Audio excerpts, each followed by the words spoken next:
What?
Bueno, muy buenas noches.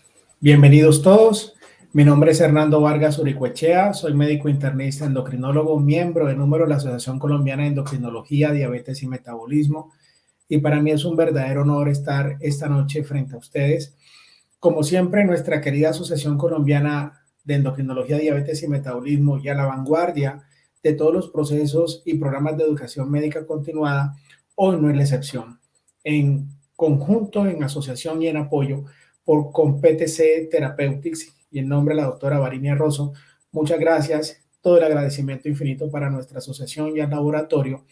El día de hoy vamos a hablar de un tema bastante complejo, pero bastante interesante a la vez para el médico, para el clínico en el día a día. Vamos a hablar del abordaje y el tratamiento de las hipertrigliceremias graves y el enfoque y todos los avances que se han logrado en la quilomicronemia familiar. Para ello tenemos un invitado de lujo, el doctor Carlos Aguilar. Hablar del doctor Carlos Aguilar, pudiéramos durarnos 3, 4 horas haciendo toda la presentación y demostrando y describiendo cada una de las investigaciones que el doctor ha hecho y ha realizado a lo largo de la historia. El doctor es médico internista, endocrinólogo, cuenta con un doctorado en investigación médica y es director de la división de nutrición, investigador en ciencias médicas y logra el mayor título que se puede otorgar en el Sistema Nacional de Investigadores en México. Actualmente el doctor es coordinador del Comité de Investigación y coordinador de la Unidad de Investigación de Enfermedades Metabólicas y funge también como el coeditor de la revista de la Asociación Latinoamericana de Diabetes. Doctor Aguilar, usted sabe que Colombia es su casa. Bienvenido como siempre. Y para nosotros, insisto, es un verdadero honor, un verdadero lujo tenerlo esta noche con nosotros. El auditorio es completamente suyo. Muchas gracias, doctor Vargas. Expreso mi gratitud a la Asociación Colombiana de Diabetes, Obesidad y Metabolismo y a los organizadores por la oportunidad de compartir estos minutos con ustedes. Sí, en esta primera lámina les muestro los conflictos de interés que tiene esta presentación. Todas las opiniones que expreses son estrictamente limitadas a mi opinión. El tema que vamos a revisar hoy es uno que aún, sin importar qué especialidad uno tenga, eventualmente se va a encontrar en algún momento de su práctica clínica. La hipertrigliceridemia es una condición muy común, en particular en Latinoamérica. En México, por ejemplo, cerca de la mitad de la población tiene valores altos de triglicéridos. Sin embargo, por su gravedad, es necesario estratificar esta condición en los casos que tienen mayor riesgo de sufrir complicaciones, que será el motivo de mi presentación. A esta condición se le llama quilomicronemia y en el adulto frecuentemente también se le llama hipertrigliceridemia grave. Y aunque existen diferencias en el punto de corte para definirla, la mayoría de los autores utilizan el umbral de 1000 miligramos por decilitro para definir esta condición. ¿Por qué se llama quilomicronemia? Debemos de recordar que los triglicéridos tienen dos fuentes principales. El intestino, que es el sitio donde se producen los kilomicrones, y el hígado, que es el sitio donde se producen las lipoproteínas de muy baja densidad. Estas dos tipos de lipoproteínas al entrar al plasma compiten por la misma vía de eliminación, que es la lipasa lipoproteica. Cuando existe un aporte excesivo, ya sea de kilomicrones o de las lipoproteínas producidas en el hígado, este sistema, la lipasa lipoproteica, se va a saturar. Entonces, no importa si existe el problema principal sea una sobreproducción hepática o una sobreproducción intestinal, si existe una limitante en la función de la lipasa lipoproteica, los kilomicrones se acumularán en el plasma y una cierta combinación también de las lipoproteínas producidas en el hígado. Esta condición frecuentemente pasa desapercibida, en particular en el adulto. Es una causa frecuente de dolor abdominal recurrente, de hepatoesplenomegalia, de fatiga crónica, de disminución de la velocidad del pensamiento, de depresión, y es una causa rara de anemia o proteinuria. Sin embargo, el principal desenlace relacionado con la salud que debemos de prevenir en esta condición es los eventos de pancreatitis. Como ustedes saben, la pancreatitis es un evento grave. En personas con comorbilidades, la tasa de mortalidad puede ser tan alta como 1 de cada 5. Existen ya muchos estudios con series longitudinales, incluyendo también poblaciones latinoamericanas. Aquí les muestro una serie hecho en un sistema de salud de los Estados Unidos, en los cuales tomaron a pacientes con kilomicronemia, definida por un valor arriba de 1000 miligramos, y fueron seguidos durante 5 años. En este periodo, cerca del 10% de ellos tuvieron un cuadro de pancreatitis. Esto les habla del alto riesgo de sufrir complicaciones graves que tiene esta condición. La hipertrigliceridemia grave es más común en los sujetos afroamericanos y en los sujetos de origen latinoamericano. Por lo que felicito a la sociedad a organizar este tipo de eventos, porque es justo este tipo de problemas los que no se ven en los congresos internacionales y que eventualmente tienen un interés regional en su atención. La hipertrigliceridemia precipita el evento de pancreatitis generalmente cuando coexiste con otras condiciones.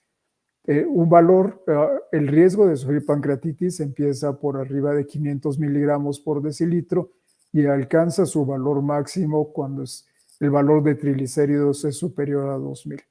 Sin embargo, debemos de recordar que cuando interacciona con otras condiciones como el consumo de alcohol o medicamentos que aumentan la concentración de triglicéridos, como podrían ser diuréticos o glucocorticoides, o la enfermedad vesicular, el riesgo de pancreatitis es todavía mucho mayor. Entonces, cada vez que ustedes se enfrenten a un paciente con triglicéridos en valores extremos, es necesario la búsqueda intencionada de los factores que precipitan los eventos. Aunque en esta lámina no está señalado, también el consumo de grasa y el consumo de azúcares simples son causas precipitantes frecuentes, al igual que la historia reciente de un evento de estrés mayor. La hipertrigliceridemia grave se asocia a mayor riesgo de mortalidad. En esta lámina proviene de un registro hecho en Inglaterra de pacientes con kilomicronemias. Ustedes pueden observar en la línea inferior de la gráfica el aumento significativo de la mortalidad total de esta corte, compuesto por básicamente hipertrigliceridemias de origen primario. Más el riesgo no se limita exclusivamente a la pancreatitis, también tienen mayor riesgo de enfermedad cardiovascular aquellos individuos que sobreviven a la vida adulta. Desafortunadamente, las kilomicronemias durante mucho tiempo han acortado la expectativa de vida de los pacientes afectados y no alcanzaban con frecuencia la vida adulta. Ahora, con el diagnóstico oportuno, con los equipos multidisciplinarios para su manejo y en el futuro con las terapias innovadoras que se están incluyendo en el mercado y que será motivo de nuestra presentación, un porcentaje significativo de pacientes llegan a la vida adulta y en ellos también se observa un incremento en la mortalidad cardiovascular. El origen de la hipertrigliceridemia grave o del síndrome de kilomicronemia casi siempre se debe a la interacción de factores genéticos y ambientales. Entre más temprano aparezca la enfermedad, es mayor la contribución genética. En los adultos casi siempre es una combinación de factores genéticos frecuentes, alelos que tienen un impacto pequeño en la concentración de triglicéridos, pero que al sumarse la presencia de varios de estos alelos de susceptibilidad en interacción con el estilo de vida, induce la aparición de la hipertrigliceridemia grave. En esta lámina les muestro el gradiente de la contribución genética en este proceso. En el cuadro rojo ocurren las variantes genéticas que son raras, pero que tienen un gran efecto sobre alguno de los genes involucrados en el metabolismo de los triglicéridos, que tal es el caso de las quilomicronemias. En el extremo opuesto, en el cuadro marcado con el color verde, se encuentra la situación más frecuente que sucede en los adultos, que es la coexistencia de múltiples variantes genéticas que tienen un efecto pequeño sobre la concentración de triglicéridos, pero que al coexistir en una persona que tiene un estilo de vida inadecuado, puede sumar un efecto equivalente a lo que se observaría en las quilomicronemias primarias que se observan en la infancia y causar un cuadro de una magnitud similar.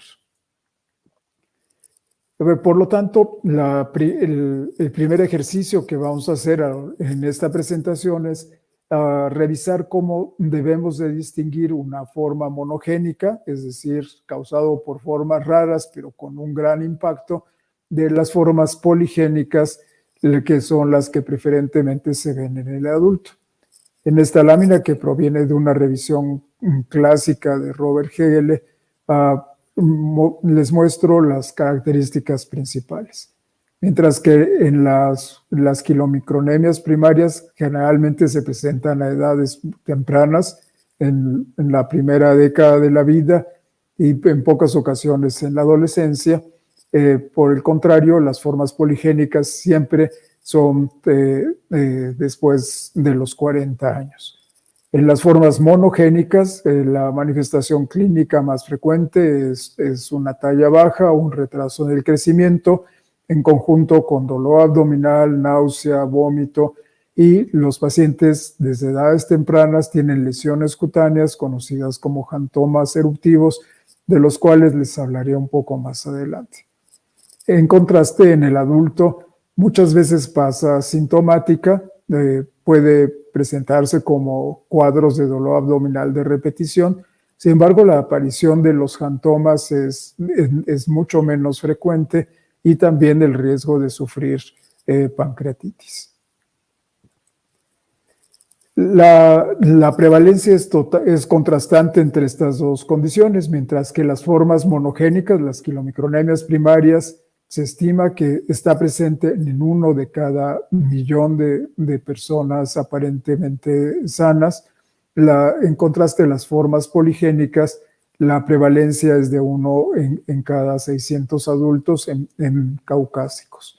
Por ejemplo, en la Encuesta Nacional de Salud de México, se presenta en el 3% de los adultos que participaron. Es decir, una prevalencia mucho más alta de lo que se encuentra en los libros de textos. En las formas monogénicas, la presentación es autosómica recesiva, es decir, los padres del probando que ustedes identifiquen son heterocigotos obligados. En contraste, en las formas poligénicas no se puede identificar una forma de transmisión, dado que es una enfermedad poligénica, y hablaremos más adelante de los genes que están involucrados. En las formas monogénicas, hasta la fecha se han identificado 5 genes involucrados. Sin embargo, de ellos, con mucho el más importante es el gen de la lipasa lipoproteica, que será el motivo principal de mi presentación. En el otro extremo son una serie de genes que varían su contribución dependiendo de la población que ustedes estudien. ¿Cómo podemos distinguir entre estas dos condiciones? Se han propuesto diferentes herramientas, sin embargo, quizás la más usada es el cuestionario propuesto por la Sociedad Europea de Aterosclerosis, encabezado el proyecto por Philippe Moulin, en el cual se utiliza una clasificación por puntos basado en un cuestionario. Aquellos casos que sumen más de 10 puntos, la probabilidad es que se trate de una forma monogénica.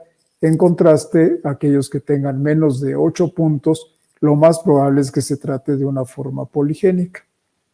Como pueden ustedes observar en la lámina, las variables están en relación a la severidad de la enfermedad. Entre más altos sean los triglicéridos, mayor es el puntaje.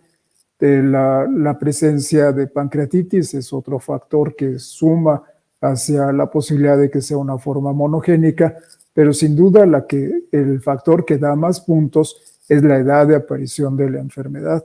Entre más temprano sea, mayor es la probabilidad de que se trate de una forma monogénica. En los siguientes minutos me limitaré mis comentarios a las formas monogénicas. Ya les comentaba que son 5 los genes involucrados en esta condición. Sin embargo, cerca del 90% en la mayoría de las series son debido a mutaciones en el gen de la lipasa lipoproteica. En los otros genes que son factores que regulan o participan en alguno de los pasos de la síntesis, transporte o activación de la lipasa lipoproteica, básicamente se limitan a familias o casos aislados o algunos centros que han tenido un particular interés en alguno de estos genes y que lo han estado buscando de manera sistemática. Sin embargo, si ustedes atienden un hospital de referencia, la enorme mayoría de los casos encontrarán las mutaciones en la lipasa lipoproteica y por ello los estudios genéticos siempre deben de iniciarse haciendo una secuenciación de este gen. La lipasa lipoproteica juega un papel crítico en el metabolismo de las lipoproteínas. Es una enzima que se sintetiza en el endotelio vascular, que en realidad se trata de una familia de enzimas. No es lo mismo la lipasa lipoproteica que se produce en el tejido adiposo que la que se produce en el músculo estriado. El fin último de la lipasa lipoproteica es captar a las lipoproteínas circulantes y degradar los triglicéridos para dejar en libertad los ácidos grasos y el glicerol. Los ácidos grasos, dependiendo del tejido que se trate, serán utilizados para la producción de energía o para ser reciclados para la producción de membranas o múltiples otros compuestos. El glicerol generalmente es utilizado en el hígado para la producción o de nuevos triglicéridos o como un precursor de la gluconeogénesis. La lipasa lipoproteica se produce en las células del endotelio, tiene que pasar al espacio subendotelial y de ahí transferirse a la luz vascular. Este proceso no sucede de manera espontánea, tiene que unirse a una serie de proteínas chaperonas, siendo GHBP1, que veremos más adelante en detalle, la principal chaperona, la cual fija a la lipasa lipoproteica a la superficie del endotelio y la mantiene en su lugar, exponiendo su sitio catalítico para que pueda interactuar con las lipoproteínas circulantes. El papel que tiene la lipasa lipoproteica en el metabolismo de las lipoproteínas es fundamental. Si no existe la lipasa lipoproteica funcional, las lipoproteínas recién secretadas por el hígado o secretadas por el intestino no pueden continuar su cadena de deslipidización y no pueden salir de la circulación a través de los receptores que los reconocen. Entonces, si no hay una lipasa lipoproteica funcional, el resultado será una acumulación extrema de partículas compuestas básicamente por triglicéridos y que al coexistir en el plasma compiten entre sí por la actividad de la lipasa lipoproteica. Este gen fue uno de los primeros que se secuenció sobre el metabolismo de las lipoproteínas, es altamente polimórfico, tiene 10 exones, se han descrito múltiples mutaciones, aunque no se ha identificado un efecto fundador, es decir, no hay alguna mutación que sea particularmente frecuente en alguna población latinoamericana, lo cual dificulta frecuentemente el diagnóstico porque obliga a hacer una secuenciación completa de todos los exones. El 70% son debido a cambios en la secuencia de aminoácidos. Sin embargo, otras formas de mutaciones son rearreglos o mutaciones intrónicas que bien a bien no se sabe cómo alterar la función. Existen algunos residuos de la enzima que se afectan con más frecuencia, que son los que tienen ustedes en la lámina, y por lo que en muchos de los laboratorios de genética frecuentemente se inicia con la búsqueda específica de estos SNPs que determinan la secuencia en estas posiciones de la enzima para hacer la búsqueda más eficaz. Sin embargo, si no se encuentran resultados, pues deberá de hacerse una secuenciación completa del gen. La mutación más frecuente en Europa es la sustitución de glicina por glutamina en la posición 188. Existen muchas otras variantes genéticas de la lipasa lipoproteica, algunas de ellas como la asparagina 291 serina se asocia principalmente a hipertrigliceridemia grave en el adulto, pero frecuentemente no es causa de quilomicronemia. Aquí les muestro en esta lámina algunas de las expresiones clínicas de las variantes genéticas más comunes de la deficiencia de lipasa lipoproteica. No pretendo que las recuerden, simplemente lo que trato de mostrar es que existe una amplia experiencia en muchos centros sobre la caracterización de la epidemiología molecular de la deficiencia de lipasa lipoproteica. Durante mucho tiempo se consideró que se requería de medir la actividad posheparínica del plasma para hacer el diagnóstico de la deficiencia de lipasa lipoproteica. Sin embargo, con el análisis de la serie de Simon-Bourum y diversos consensos, acordaron que en general todo niño o todo cuadro que tenga un puntaje alto del cuestionario que les mostré de la Sociedad Europea de Aterosclerosis ocurrido en la infancia es suficiente para hacer el diagnóstico de deficiencia de lipasa lipoproteica ante la rareza de las otras causas de quilomicronemia. Y por ello, el documento, la mayoría de las guías actuales no recomiendan hacer la medición posheparínica de la actividad de la lipasa por el costo, por su complejidad y porque en casi todos los casos la mutación se encuentra en el gen de la lipasa lipoproteica y que lo que se recomienda es hacer la secuenciación del gen.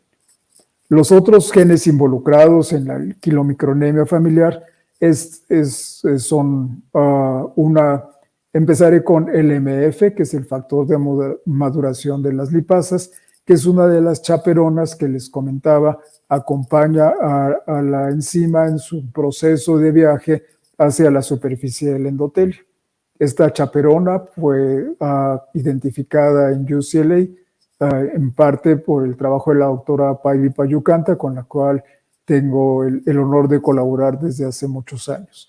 Esta mutación no solamente afecta a la lipasa lipoproteica, sino a todas las lipasas, dado que comparten esta función.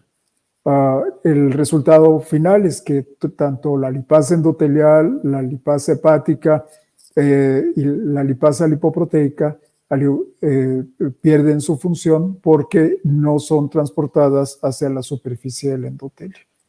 La otra chaperona que acompaña a la lipasa lipoproteica es la proteína 1 de unión a las HDLs ligada a glicosil sulfato inositol, conocido generalmente como GPI-HBP1. Esta molécula es quizás uno de los componentes del metabolismo de lípidos más recientemente identificados.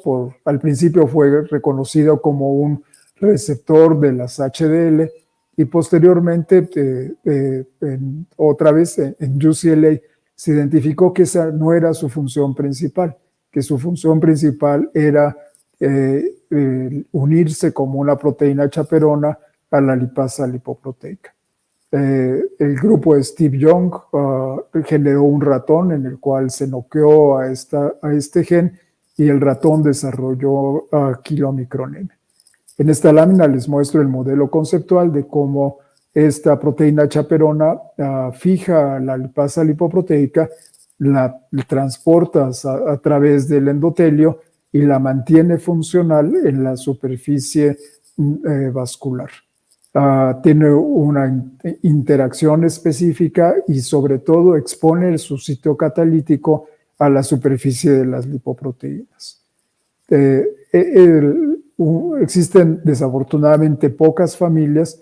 Aquí les muestro el primer reporte informado por la colaboración con Steve Young y Robert Hebgele, que demostraba que en humanos existen mutaciones de este gen causante de kilomicronemia. Queda por responder si además los pacientes que tienen esta mutación pueden tener complicaciones a nivel vascular, dado que los animales en los cuales se noquea este gen sufren de aterosclerosis prematura. Entonces es una de las líneas de investigación que diversos grupos están colaborando para saber si proteína chaperona también de alguna manera sirve como receptor para que las lipoproteínas que se unan se incorporen al espacio subendotelial. El siguiente regulador de la función de la lipasa lipoproteica, del cual les voy a hablar y que me extenderé dado que es un blanco terapéutico en la actualidad, es la apolipoproteína C3. La apolipoproteína C3 es quizás el blanco terapéutico más interesante y con mayor perspectiva que hay en el metabolismo de lípidos en el momento actual. Esta apolipoproteína es producida en el hígado, se secreta junto con las lipoproteínas de muy baja densidad y cumple con varias funciones en el organismo. Que la inicial descrita es como un inhibidor de la lipasa lipoproteica, lo que hace es pegarse al sitio catalítico de la enzima y con ello impedir la interacción con las lipoproteínas circulantes. Sin embargo, posteriormente se identificó que además es un regulador de la producción de las VLDL y aún más importante, es un regulador del reconocimiento de algunas de las apolipoproteínas como la ApoE, que sirven de ligando para que las lipoproteínas salgan de la circulación a través de sus receptores. Este mecanismo es particularmente importante de recordar porque permite que en pacientes que tengan kilomicronemias, aún en ausencia completa de la lipasa lipoproteica, la inactivación del ApoC3 tiene un efecto reductor de las lipoproteínas al quitar esta inhibición de la interacción de las lipoproteínas circulantes por los diferentes receptores hepáticos. También la ApoC3 sirve de un vínculo entre el metabolismo de carbohidratos y el metabolismo de lípidos. La glucosa aumenta la expresión del gen del ApoC3 y con ello inhibe la lipólisis, con esto favoreciendo las vías de utilización mediadas por la insulina. Cuando hay niveles bajos de ApoC3, por el contrario, hay una lipólisis más eficaz, una reducción de la concentración de las lipoproteínas aterogénicas y un menor riesgo cardiovascular. En estudios experimentales, cuando se noquea la ApoC3, se observa una mejoría en la acción de la insulina, tanto en modelos murinos y en modelos humanos con deficiencia espontánea de ApoC3. También se ha demostrado que tienen una mejor acción de la insulina medida por Clamp. Termino hablando como fenómeno regulatorio de la actividad de la lipasa lipoproteica a la apolipoproteína más joven de todas las existentes, la ApoA5. La historia de esta apolipoproteína es peculiar porque no fue identificada en el laboratorio, fue identificada en el modelaje de la región genética del clúster ApoA1C3A4. Un grupo francés ya tenía clonado este receptor, esta región cromosómica, y se veía que había una región grande que podía tener una proteína como resultado y que describieron la secuencia de proteínas y se pusieron a buscar en un proteoma si existía esa proteína con la secuencia que ellos predijeron. Y sí, ya existía, se había reportado como un factor de regeneración hepática.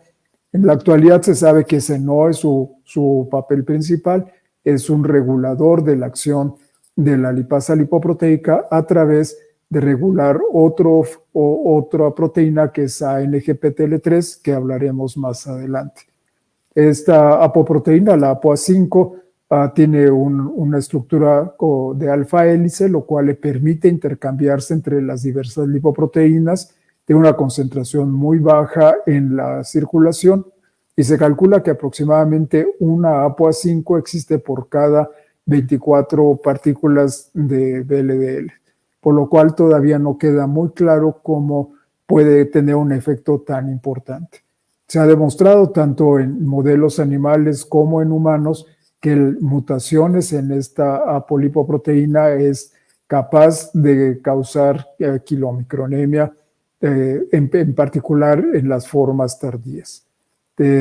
La primera descripción sucedió en 2005 y a partir de ahí, sobre todo en japoneses y en asiáticos del sur, se han descrito múltiples familias con este tipo de mutaciones. También existe cierta controversia si este tipo de mutaciones se asocian a mayor aterosclerosis. Otras causas raras, que pueden causar quilomicronemia a edades pediátricas es la quilomicronemia transitoria autosómica recesiva.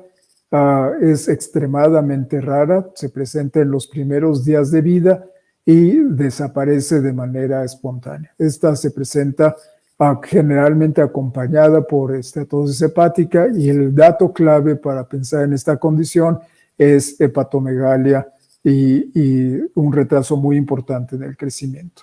También debemos de recordar que las quilomicronemias forman parte de expresiones clínicas de otros síndromes como son las lipodistrofias o la enfermedad de Cushing. Simplemente es un recordatorio del diagnóstico diferencial. Otras causas adquiridas de quilomicronemia a edades tempranas son los anticuerpos contra la lipasa lipoproteica o contra alguna de sus proteínas chaperonas. Hace pocos años se describieron los primeros casos de anticuerpos dirigidos contra GBP, GP1, HBP1, descritos nuevamente en UCLA. Y en los últimos años se ha colectado cada vez más cohortes de pacientes y se ha visto que el antígeno en las quilomicronemias autoinmunes más frecuentes es justo esta proteína chaperona más que la misma lipasa lipoproteica. Ahora hablaremos de las formas del adulto. En las formas poligénicas se han descrito diversos paneles genéticos. Aquí les muestro uno generado por el grupo canadiense coordinado por Robert Hegele, en el cual identifica los principales genes que en su cohorte contribuyeron a la hipertrigliceridemia. Como era de esperarse, algunos de los genes que ya mencionamos, como la ApoA5, son de los que tienen la mayor contribución. También ANGPTL3 o variantes en la lipasa lipoproteica forman parte de estos kits de pruebas genéticas. Sin embargo, la contribución a nivel poblacional varía notablemente de grupo étnico a grupo étnico. Por ejemplo, en esta lámina ustedes pueden observar que ApoA5 se asocia, puede explicar aproximadamente solo el 11% de la variabilidad de los casos con quilomicronemias graves en el adulto. En otras poblaciones, como en las poblaciones asiáticas, este porcentaje puede ser hasta el 30%. Por eso, nuestro grupo en México decidimos hacer un escrutinio completo del genoma en pacientes con hipertrigliceridemias moderadas a graves, Y aquí les muestro el Manhattan Plot que encontramos en esta publicación, que tiene casi 10 años ya de que apareció. Encontramos que la asociación más fuerte se encontraba con APOA5, con algunas variantes en la lipasa lipoproteica, pero encontramos asociaciones que han sido confirmadas en otros grupos étnicos, como es la proteína NPC1, que regula la producción de triglicéridos en el hígado, y otras que tienen una contribución baja en población caucásica, pero que en poblaciones asiáticas y latinas tienen una contribución alta, como es la proteína de elemento de respuesta a los carbohidratos o CHSRBP. En diversos grupos en Latinoamérica formamos parte de un consorcio para hacer escrutinios completos del genoma en pacientes con hiperlipidemias primarias. Aquí les muestro la publicación más reciente de este consorcio. La gran mayoría de estas variantes, paradójicamente, no se encuentran en regiones codificantes, se encuentran en regiones intrónicas.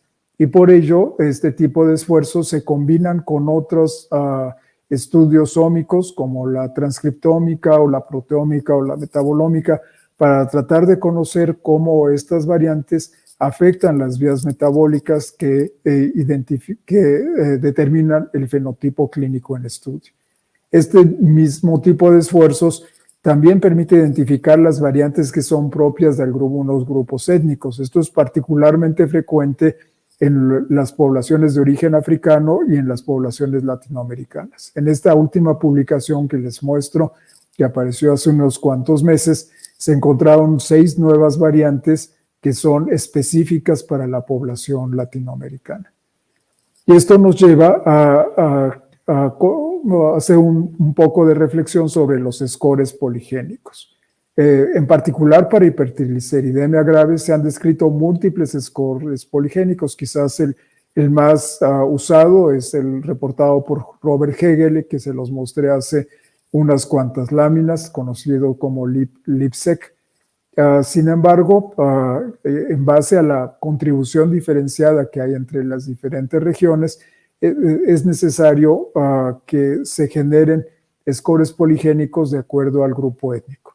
En la publicación que les mostré en la lámina anterior, el score poligénico para triglicéridos que dio el mejor resultado es el que integraba a todos los grupos étnicos debido a que tenía el tamaño de población mayor. En ese estudio se incluyó 1.600.000 personas. De esos, por ejemplo, solamente el 2% era de origen latinoamericano. El tamaño de muestra y obviamente el poder del score poligénico que se generó era mucho menor que el de la población total. Pero aún en poblaciones caucásicas que representaban casi el 50%, cuando se incluían la información de los otros grupos étnicos, también se observaba una superioridad de los scores poligénicos globales. Entonces, en suma, los scores poligénicos es un trabajo que está en proceso de elaboración y que solamente a través de la colaboración entre múltiples centros es posible definir un score poligénico para enfermedades con un componente genético muy importante, como sería de la que hemos estado hablando. Esta lámina, que proviene de una revisión sobre las hiperlipidemias primarias publicadas en Lancet, en base a todo lo que les he comentado, lo que proponen es que la evaluación de un paciente con quilomicronemia debe de consistir en una secuenciación utilizando genes candidatos y además en posiciones en base a la prevalencia de la mutación por población específica. Ya les comentaba cuáles son las variantes más comunes en la lipasa lipoproteica, y solo en aquellos casos que no se encuentre la mutación se tiene que hacer la secuenciación completa de los exones, primero de la lipasa lipoproteica y después de los otros 5 genes involucrados. En el adulto, la expresión clínica más frecuente de estas formas poligénicas es la hipertrigliceridemia familiar, que generalmente se manifiesta por acúmulo tanto de VLDLs como de kilomicrones, pero particularmente en el adulto la acumulación es prioritariamente de las VLDLs. El cuadro clínico típico es un paciente que tiene una relación triglicéridos sobre colesterol de 1 a 5. Es decir, por ejemplo, tiene 1000 de triglicéridos y 200 de colesterol. Termino mi presentación hablándoles del tratamiento. En esta lámina les muestro los principios generales del tratamiento y proviene de una revisión que publicamos en Journal of Clinical Endocrinology a principios de este año. Los dos objetivos son tanto reducir enfermedad cardiovascular en aquellas hiperlipidemias primarias de alto riesgo como la hipercolesterolemia familiar, o en el caso de las kilomicronemias primarias es la prevención de la pancreatitis. Para los casos de aparición en la edad pediátrica, el tratamiento prioritario y es la base del tratamiento es una dieta muy baja en grasa. No debe de representar más del 25% de las calorías totales, que esto representa casi siempre alrededor de 30 a 50 gramos. Se pueden usar algunos sustitutos de grasa, como son los ácidos grasos de cadena corta o media, que existen preparaciones específicas que pueden ustedes adquirir en el mercado, que se debe de usar como aderezo, no como fuente para freír los alimentos. También es necesario restringir los azúcares simples y aportar la mayoría de las calorías a través de proteínas y carbohidratos complejos. En contraste, en el adulto, el tratamiento es restringiendo prioritariamente los carbohidratos simples y una restricción moderada de la cantidad de grasa poliinsaturada y la grasa saturada. El tratamiento farmacológico en estos casos es de poca utilidad. De hecho, ustedes vieron en el cuestionario de Mulan que es uno de los criterios que orienta hacia las formas monogénicas. Por mucho tiempo, la primera elección en la forma del adulto son los fibratos, la nacina cuando existía, ya que ha desaparecido en la mayor parte de los mercados, y otros como el ezetimibe o las estatinas, pero que buscan reducir el riesgo cardiovascular. Los omega 3 son eficaces para reducir la concentración de triglicéridos en el adulto, pero frecuentemente se requieren de dosis altas, más de 4 gramos, con los efectos colaterales que eso implica. Ardor epigástrico y mal aliento. Como ustedes saben, alrededor de los omega 3 existe mucha controversia sobre su beneficio en la protección cardiovascular. Sin embargo, no hay duda de que son agentes adyuvantes de segunda elección para el tratamiento de la hipertrigliceridemia en los adultos. En las formas pediátricas no tienen ningún papel. El tratamiento farmacológico basado en los fibratos ha sido muy controversial. Desafortunadamente, los estudios que se habían generado hasta hace poco tenían serios errores conceptuales, como el estudio ACCORD, en el cual se incluyeron pacientes que no tenían hipertrigliceridemia. El resultado han sido estudios negativos. Sin embargo, cuando se hace un subanálisis de pacientes que tienen triglicéridos altos y HDL bajo, por el contrario, sí se observaba una reducción en la mortalidad cardiovascular. Hace unos cuantos días se liberaron los resultados finales del estudio Prominent, que fue el primer estudio con un diseño adecuado, específicamente en personas con diabetes, con un nuevo agente selectivo del tipo fibrato, pero que actúa de manera selectiva sobre el gen de la lipasa lipoproteica, y desafortunadamente el resultado fue un estudio negativo. La razón principal del estudio negativo es que no hubo un descenso en la concentración de la apolipoproteína B, por el contrario, hubo un pequeño incremento y fue un estudio de alta complejidad debido a que se ejecutó buena parte del tiempo durante la pandemia. Nuestro centro fue parte del estudio Prominent, se hicieron grandes esfuerzos para mantener la adherencia terapéutica, pero sin duda hay todavía mucho que revisar y trabajar sobre los datos del estudio Prominent.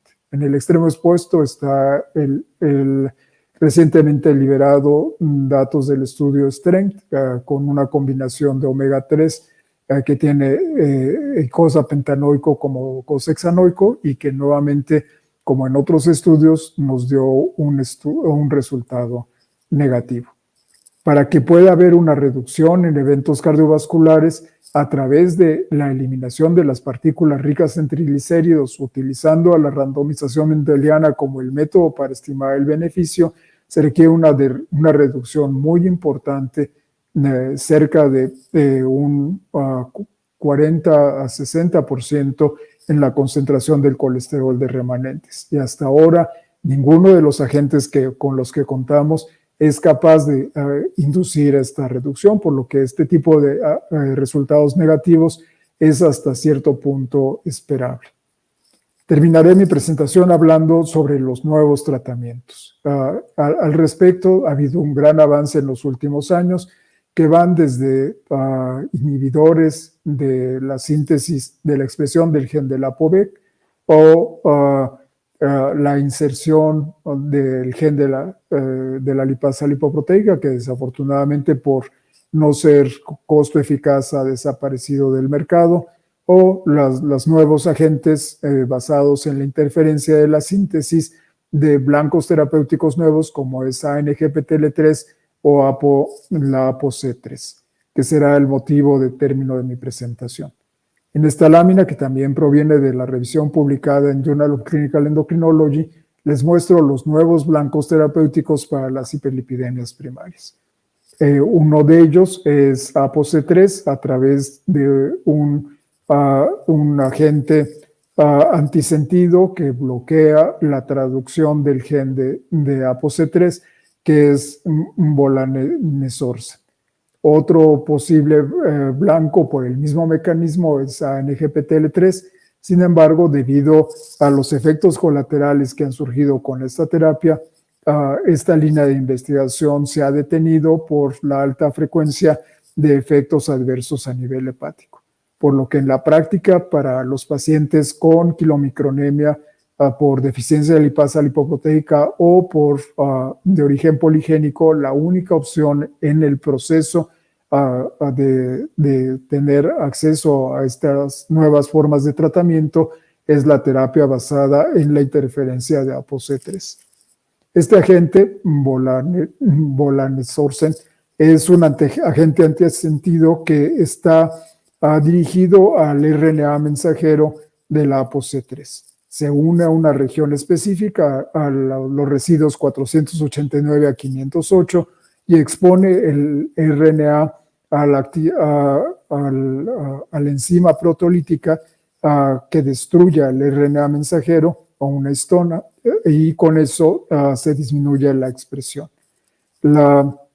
Este medicamento ha tenido un curso de experimentación rápido debido a la evidencia espontánea de los casos en los cuales existen mutaciones inactivantes de ApoC3 que se ha demostrado son individuos sanos y que además tienen una disminución en la mortalidad cardiovascular.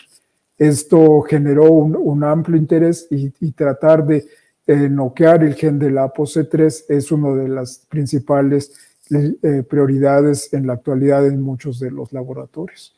Ya hace unos minutos les presentaba los posibles mecanismos de acción. Lo que trato de reiterar en esta lámina es que este mecanismo es complementario entre la acción de la lipasa lipoproteica como por quitar la interferencia que tiene el ApoC3 sobre el reconocimiento de las lipoproteínas por los receptores hepáticos, por lo que puede ser útil aún en pacientes con deficiencia completa de lipasa lipoproteica. Y esto ha sido demostrado en dos estudios. El primero de ellos es el estudio APPROACH, que fue publicado en el New England Journal of Medicine y que es la base fundamental para la aprobación como terapia compasiva que se obtuvo en la Unión Europea. En este estudio, el medicamento fue comparado contra placebo en 33 pacientes por grupo con deficiencia completa de lipasa lipoproteica. Se obtuvo una reducción de 77% en la concentración de triglicéridos y, aún más importante, una reducción en el número de eventos de pancreatitis ocurridos durante el estudio. Estos hallazgos fueron confirmados en casos con hipertrigliceridemia grave, pero de expresión en el adulto, en el que es el estudio APPROACH, que obtuvo resultados muy similares. El tamaño de muestra fue un poco mayor, a 67 pacientes, y el porcentaje de reducción en la concentración de triglicéridos fue exactamente el mismo cuando se integran los dos resultados. En cuanto a la incidencia de pancreatitis, se alcanzó significancia estadística en la prevención de cuadros de pancreatitis aguda. Hasta la fecha se han completado 9 estudios con este agente antisentido, que todos ellos están completados y han aportado la evidencia de la utilidad en el tratamiento de las quilomicronemias primarias. Este medicamento también ha sido usado en los pacientes con lipodistrofia, que es el estudio Broaden, con resultados muy similares a los que les he mostrado con anterioridad. En la lámina les muestro su perfil de seguridad. La reacción más común es dolor y eritema en el sitio de aplicación. Sin embargo, el efecto colateral que es de mayor preocupación o de mayor seguimiento es la trombocitopenia, que no es específico al agente, sino al excipiente o al mecanismo por el cual se introducen los agentes antisentido. Este medicamento es de segunda generación, por lo que ya la tasa de trombocitopenia es mucho menor. Sin embargo, es importante tener un plan de seguimiento en la concentración de plaquetas cuando se utiliza este medicamento. En esta lámina les muestro los datos del estudio APPROACH y pueden ustedes observar el rápido efecto que tiene el medicamento con una dosis de 300 miligramos aplicado por vía subcutánea una vez a la semana. Se alcanzan reducciones de cerca del 70% en la concentración de triglicéridos, independiente de la actividad de la lipasa lipoproteica.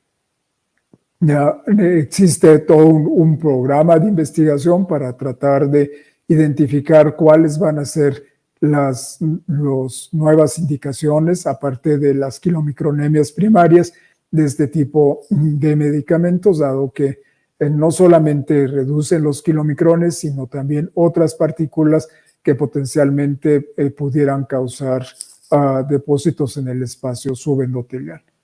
¿Cuál es el riesgo principal de la terapia de inhibición sobre ApoC3? Que pudiera no ser suficiente para prevenir enfermedad cardiovascular, por lo que seguramente estos tratamientos siempre serán en combinación con una estatina o algún otro agente que nos permita alcanzar las metas internacionales de reducción de las partículas heterogénicas, ya sea medidas por la ApoB o por el colesterol de LDL. Por último, menciono de manera muy rápida el otro blanco terapéutico, que es ANGPTL3, que este sí es totalmente dependiente de la acción de la lipasa lipoproteica. Los agentes que inhiben a ANGPTL3 no son eficaces en pacientes con quilomicronemias primarias, por lo que no haré más énfasis. Además de que, como mencioné, este medicamento, esta línea de investigación ha sido detenida debido a la alta frecuencia que tiene de esteatosis hepática y elevación muy importante en la concentración de las enzimas hepáticas. Esta lámina es mi última lámina de referencia. Sin duda alguna, las terapias basadas en ApoC3, como volanorsen, es sin duda una de las innovaciones en el campo de las dislipidemias, en particular para la prevención de la pancreatitis. Por su mecanismo de acción, por su seguridad, es una opción que debemos de considerar en estos casos extremos y que además, gracias al programa que ustedes tienen en Colombia, se puede completar con el estudio genético a través del apoyo que ofrece el patrocinador de este evento. Agradezco mucho su atención. Creo que el campo de las lipidemias es prototipo del avance de la medicina de precisión. Gracias a la tecnología disponible, es posible identificar una molécula, un blanco terapéutico, y en menos de 10 años tener ya un estudio clínico controlado que demuestre su eficacia y seguridad para prevenir, en este caso, pancreatitis o en otros agentes, enfermedad cardiovascular. Muchas gracias por su atención y quedo abierto a responder si tienen alguna pregunta. Bueno, Carlos, muchísimas gracias. Como siempre, excelente. Nos has colocado al tanto, al día, de una manera muy actualizada y muy concreta sobre este tema que realmente es complejo el abordaje, y muchas veces nosotros como clínicos nos vemos enfocados de una manera realmente no tan clara de cómo debemos estudiar a estos pacientes. Hay algunas preguntas, tenemos unos 15, 18 minutos para preguntas. Le doy la bienvenida y un abrazo desde la distancia a nuestro gran amigo, nuestro gran colega, consultor, el doctor Juan Patricio Nogueira. Patricio, un abrazo desde Colombia. Muchas gracias por conectarte. El doctor Patricio tiene algunas preguntas, Carlos. La primera de ellas dice si la medición de la actividad de la lipoproteína lipasa es útil para diferenciar las quilomicronemias familiares de la multifactorial o de la hipertrigliceridemia familiar. Muchas gracias, doctor Nogueira. Un placer saludarle. En la práctica ya no es recomendable hacerla. Cuando se tiene una concentración arriba de 1000 miligramos por decilitro de triglicéridos, es seguro que la actividad de la lipasa está abatida y no nos va a abordar ninguna información que podamos utilizar para hacer decisiones terapéuticas. Para el diagnóstico, lo más útil es estos perfiles genéticos de los cuales hablé en la presentación, pero como mostré también, el cuestionario de Moulin es quizás la herramienta más práctica para distinguir de las formas primarias, de las formas monogénicas de las formas poligénicas. Sobre todo en las mutaciones en APOC2 pueden ser particularmente difíciles de distinguir porque estas generalmente aparecen a una edad un poco más tardía, pero en los casos extremos de la vida, por ejemplo, después de los 40 o antes de los 10, en general no es necesario hacer más pruebas y es fácil distinguir de estas dos condiciones. Perfecto, Carlos. Otra pregunta.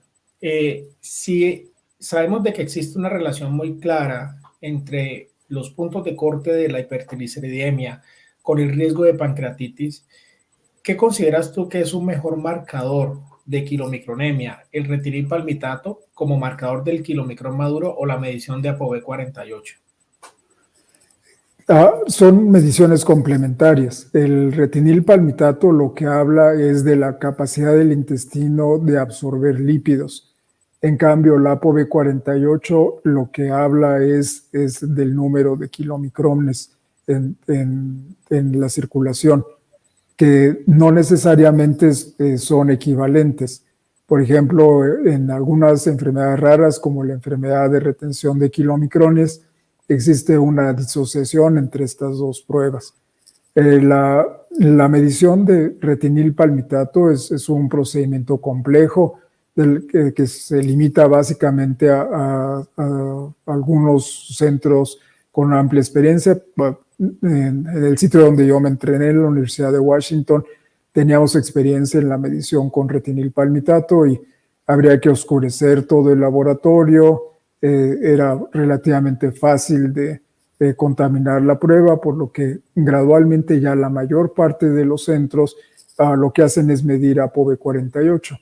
Sin embargo, el costo del kit es alto y se tiene que tener algunos cuidados con el procesamiento de la muestra para evitar la proteólisis de la muestra.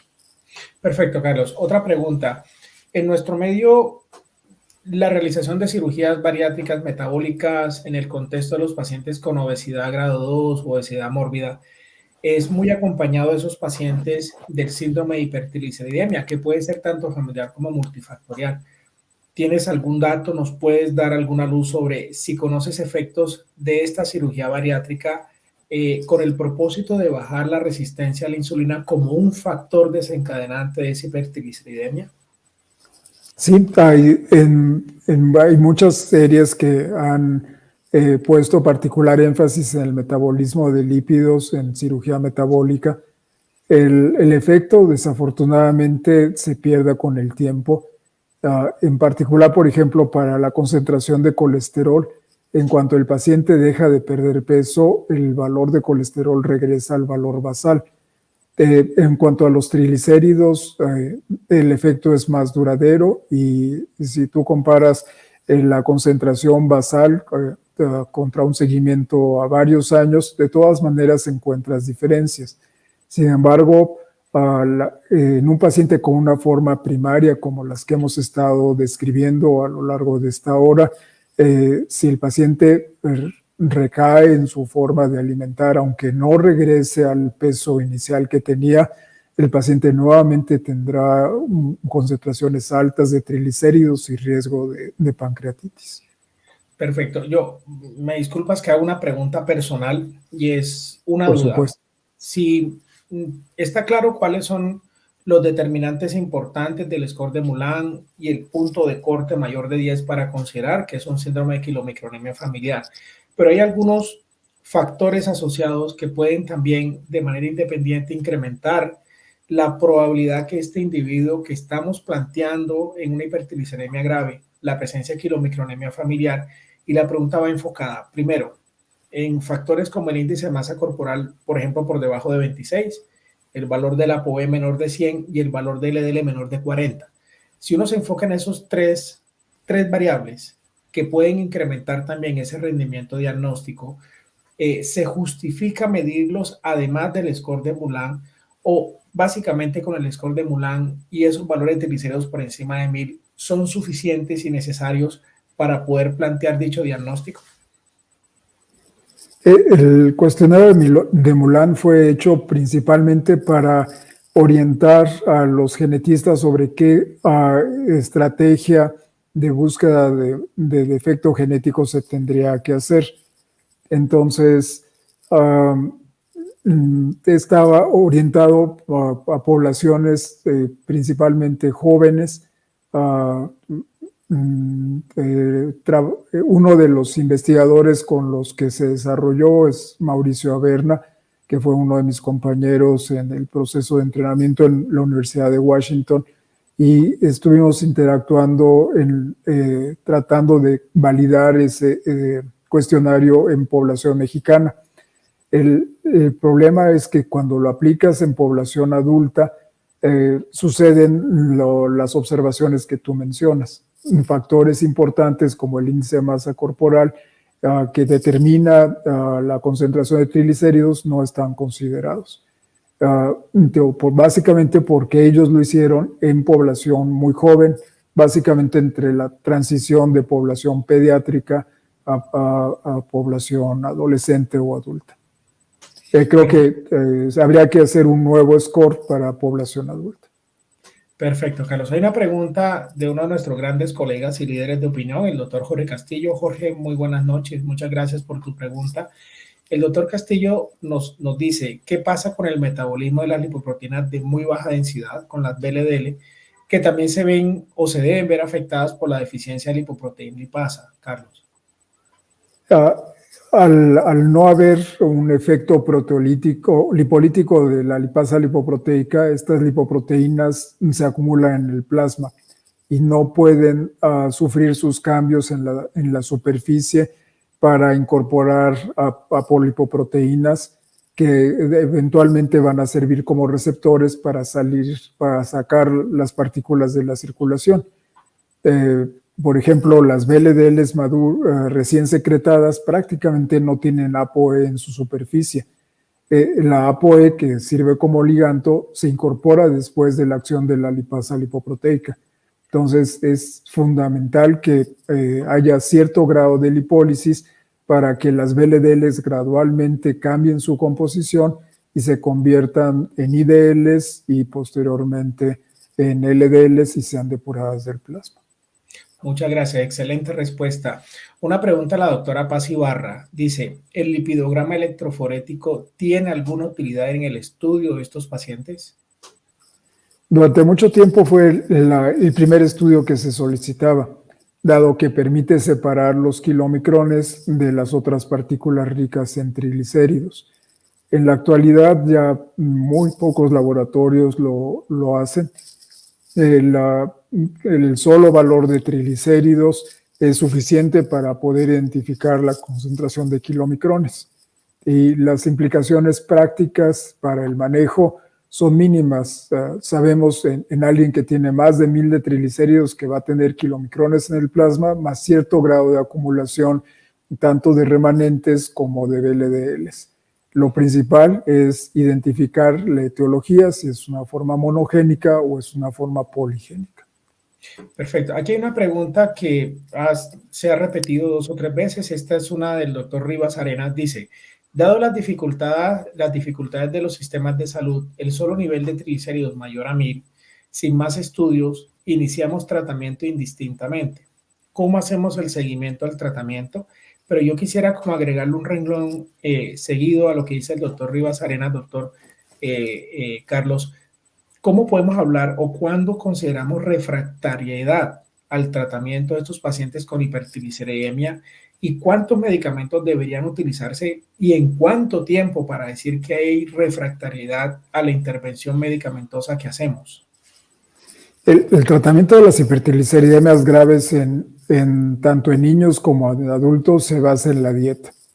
La dieta es la clave en estos casos. En los niños con la restricción de grasa, en los adultos en la restricción con carbohidratos y en menor medida de grasa. Mientras no logremos convencer al paciente en cambiar su forma de comer, el resultado va a ser un fracaso. En el adulto podemos usar medicamentos como los que mencioné, los fibratos. Sin embargo, nuevamente, si no hay un cambio sustancial en la dieta, el fibrato va a tener muy poco efecto. Entonces, la refractariedad, más que a los fármacos, es al apego, al cambio en el estilo de vida, en la restricción de alcohol, en la restricción de grasas y o de carbohidratos. Eso es en lo que tenemos que trabajar y en educar a nuestros pacientes. Bueno, doctor, creo que tenemos espacio para 2 preguntitas más. Estas van más o menos relacionadas, una del doctor Samuel Herrera y otra del doctor Juan David Muñoz. ¿Qué opinión le merece en esta población la medición de la lipoproteína del ApoB? Si es útil medirla y qué tanto puede afectar el riesgo cardiovascular en estos pacientes.